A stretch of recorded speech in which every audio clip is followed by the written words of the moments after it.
Oh, turnover. We all hear this term turnover.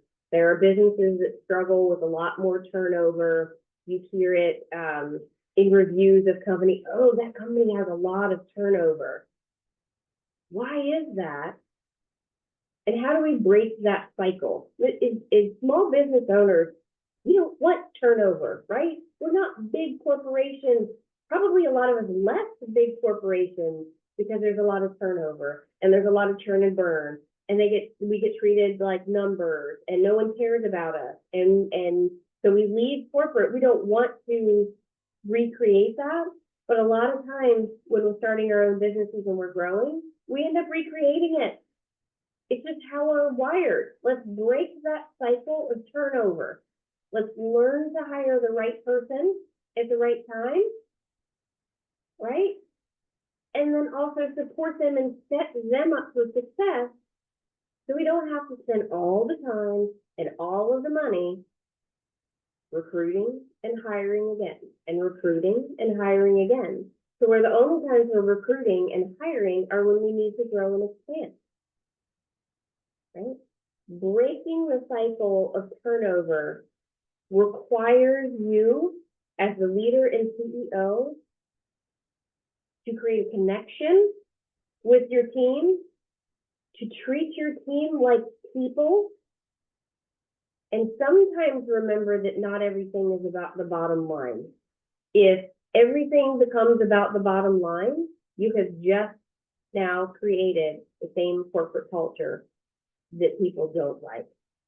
People want to be treated as people. They want to be respected.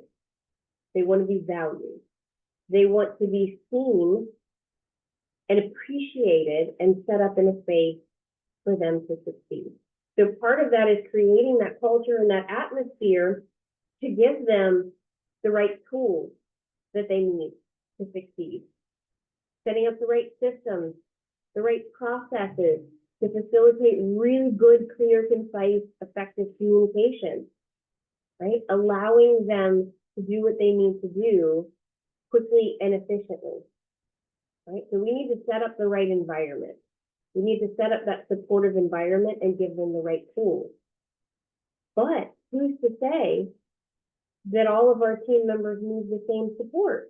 They don't. We're all different people. So getting to know each one of your team members at a deeper level as to what they need is the key to setting each one of them up for success. And as you bring on and have other leaders in your team, create the culture and encourage your leaders to do the same thing with their team. Get to know each one of your team members. I use human design to build my team. I use human design with my clients to help them build their teams. But it's a tool, it's a way to get to know your team members at a deeper level. If you have certain types of people, there's certain ways you need to communicate with them to make it easier, right? There's ways that they like to work. Maybe some people are morning people, some people are evening people. There's different ways people digest and hear information. And the more you know about this, and the more you remember this, the better you set them up in a situation where they feel valued, they feel seen, they feel heard. And guess what? When people feel valued and seen and heard and provided what they need and respected, they stay. You don't have the turnover. Remember that your business is about people, and your team are people. Treat them like people first. Treat them like you would want to be treated. Treat them like you wanted to be treated before you left corporate. And if you always remember that and always embody that, guaranteed your turnover will be less.